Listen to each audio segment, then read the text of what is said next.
Hello, everyone. My name is Mario Ramirez. I'm head of Special Collections and Archives of the Cal State L.A. University Library. Welcome to this inaugural issue of Between the Shelves, which is a series of interviews and casual chats with some of the librarians who work at the library to let you know about some of the remote services we have available and some of the great programs and services we have available for you. Our guest today is our wonderful learning instruction librarian, Lettycia Terrones. Hey, Letty, how are you? Hi, doing well today. How are you Good, doing? great. I'm doing good. Thanks so much. Trying to beat the heat, trying to get away from all the smoke, trying to hide in my Yes. apartment like everybody else in LA right now. So thank you so much for Same. being our first guest, Letty. It's really great to have you here. It's really good to see you after not seeing you for several months or outside of a meeting. So why don't we start chatting? So I was wondering if you could talk to us about, well, what can the library do to promote student success? Like what is necessary for students to do? What kind of services should the students access for the library to work for them in the coming semester, in the coming year, particularly now that we're remote, right? Yeah, absolutely. And thank you so much for inviting me to Between the Shelves casual chats with the librarians and other library personnel. I think that one of the most important messages that I would like to get across to our students is that really the university library is there. The purpose of the university library is to serve our students, and that we exist because of our students. And without our students, there wouldn't be a purpose to the library.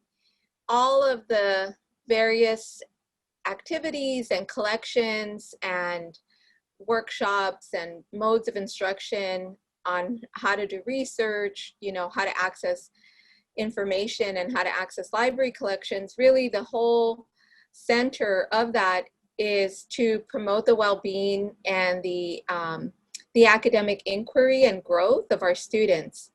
And so I feel like maybe it might be a common experience as a first generation student. I'm a first generation student and, or was a first generation student.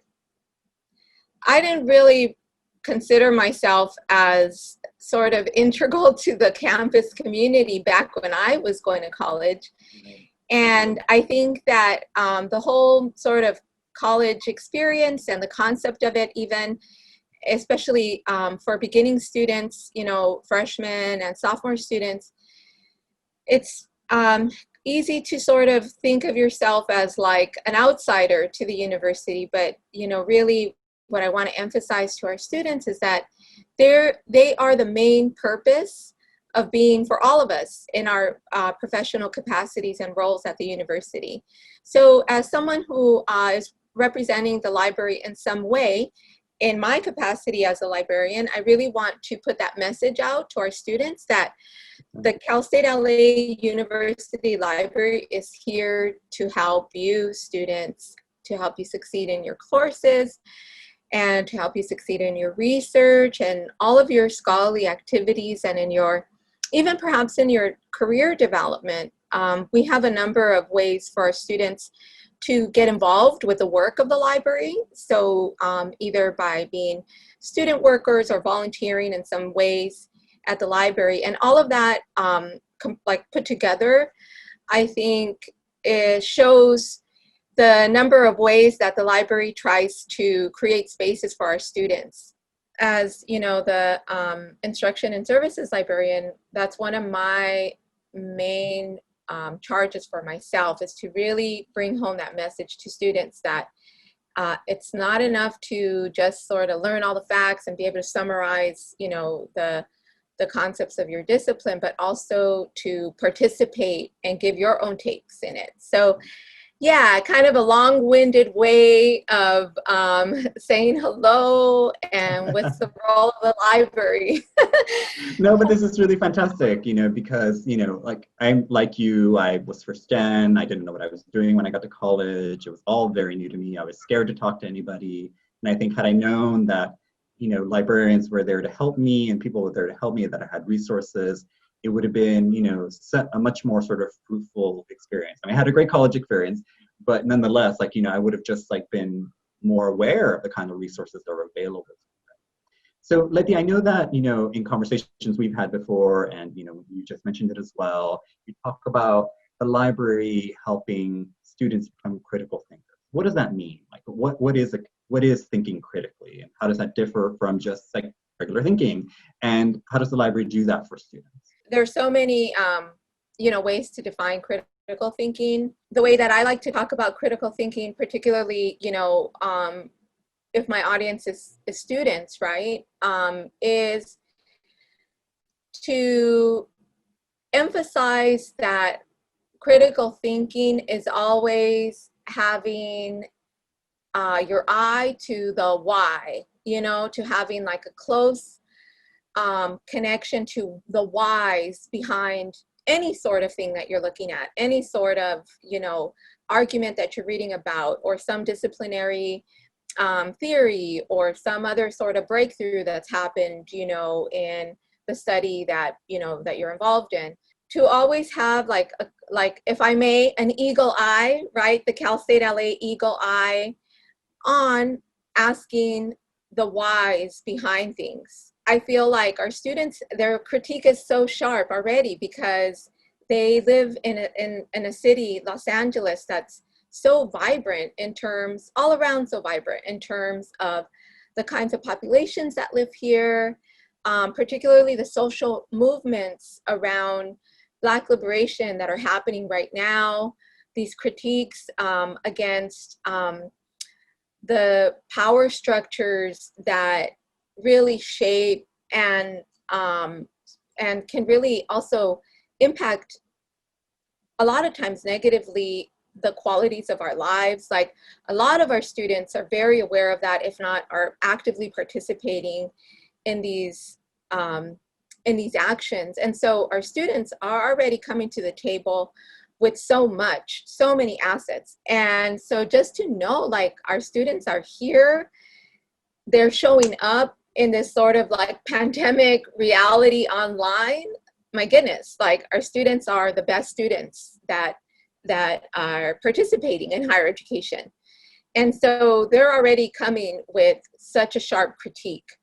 And our job, I feel, is to get them to understand how they're already thinking critically, and then also to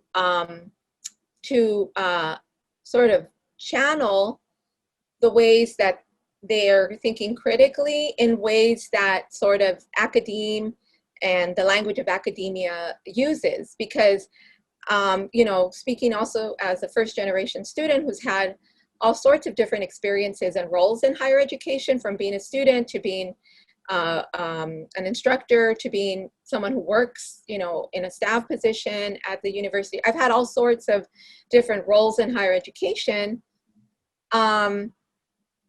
The academy, the institution of the academy has its own logics, its own sort of languages, and it's up to us as the educators to help our students understand what that language is. One of the most important things that we want to do as educators is have our students practice these dispositions of engagement and help them build their confidence. And the library is like, plays a central role in that, because literally that's where the knowledge that, students are being asked to engage with and use, where it's kept, literally, whether you want to think of it in terms of our physical spaces, which at the moment we're not able to access, but also too, like, in terms of the architecture of electronic information online.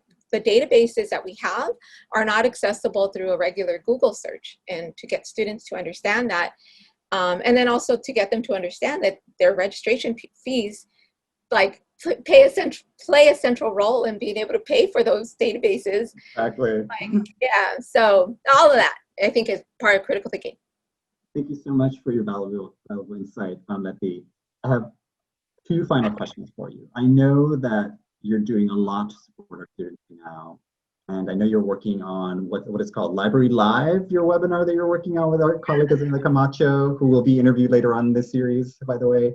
So can you tell me a little bit about those webinars, when they're happening, how students can access them, and what are they about? Like, what topics are you covering? Library Live is an online webinar series that Azalea and myself will be presenting for the rest of September. Our sessions are held Monday, Tuesday, Wednesday, and Thursday. We typically hold a morning session at 10 a.m. Our Wednesday morning sessions are held at 9 a.m. And then we follow it up with an afternoon session at 4:30 p.m. and they're an hour long. Most of the students that I have had the pleasure to work with this week have been first year students at Cal State L.A. So it's just it's a real treat to work with young minds, and then also to be able to show up to my responsibilities as an educator, my obligation to our students in terms of like helping to build that kind of kinship and community that we would kind of just sort of build, as we were living physically on campus. It's so hard now to kind of create that community and sort of like collegial kinship online. And so Library Live is helping us to do that. If there's an opportunity, I'm also happy to share the different presentation slides, the registration links that go with the Library Live session. That was actually my next question, Letty. Like, where can students find information about these sessions, and how can they get in touch with you so they can get these presentations? Yeah, I think the best way to do it is to go to calstatela.edu/library, and you'll see from our homepage, there's this sort of like digital carousel that kind of shows images. One of those images is Library Live. When you click on it, it leads you to our library calendar, and you'll see all of our sessions posted there, as well as the Zoom link. Library Live will happen again in the spring. So there's going to be a lot of opportunities for our students to get involved. And I think that's one of the things that I didn't say before that I want to highly emphasize. It's really important for our students to reach out as well, to make those connections as well. And you have students, a lot of very friendly faces at the library, including myself, to reach out to, particularly right now when it's so hard to have a physical connection, and that sort of community physically. It's just so important that all of these sorts of services and resources, et cetera, and classes that are being presented, all video, like in a video sort of platform, there's already like this kind of distance, between here and the other digital side of this window or whatever. And so it's important for you to kind of reach your hand or your mind out figuratively into the digital, into that digital world, and make that connection. Again, like being a first gen, or even just being like, this is your first year of college, it's just so, it could be intimidating, and that's totally like a very normal experience, very common experience. And the only way you're gonna do it is by just sort of putting yourself out there, throwing yourself out there, and like taking that risk. And so it's all really just a learning process. Thank you so much, Letty, for your wonderful insight, your empathy, and your willingness to help our students. I think it's so valuable, and we're so glad to have you on board. I do have one final question for you before we sign off. This web series is called Between the Shelves. So I'm wondering, what's on your shelf? Like, what are you reading right now? Oh my goodness. There's lots back there. What an awesome question. I guess it sort of fits with my like oddball disposition in general, because not only am I like a librarian at Cal State L.A. and part of the tenure track faculty, but I'm also a student. So I'm earning a PhD right now in information studies at the University of Illinois. I'm remote, so I'm here in LA physically, my hometown. And what I'm reading right now, actually, is from a class that I'm taking. If I can just kind of show this book. So this is a book that we just finished talking about in my seminar. And my seminar is in American Indian Studies. The author's name is Annie Ross. And Annie Ross is an artist, a multimedia artist. And this book is called Pots and Other Living Beings. And it's the first book in our seminar discussion for a class that's titled Decolonial Love. I also wanted to say that I learned that Annie Ross is from Compton, California. Excellent. So that was really cool to know. And she's Mayan, and she's also a weaver, and she's also such a brilliant poet, and also a photographer. I'm also really interested in a lot of what they call STS, social technology studies, and in particular, the intersections of race and thinking with the eyes of critical race theory, putting a shout out to that since it's being in the news lately. Oh my God, it made somebody's vocabulary.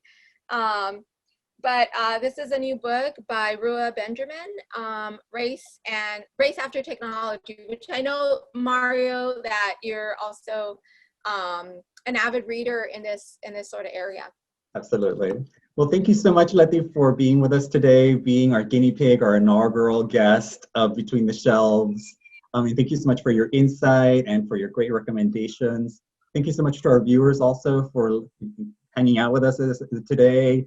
Please look for more episodes in this series, and please follow us on social media. They'll be tweeted out. Subscribe to our YouTube channel. There'll be like a series of upcoming videos featuring Zaylee Camacho, my colleague in the Special Collections and Archives, and Holly Yu, our electronic resources librarian, where you can learn all about some of the other resources available to you, even remotely at the library.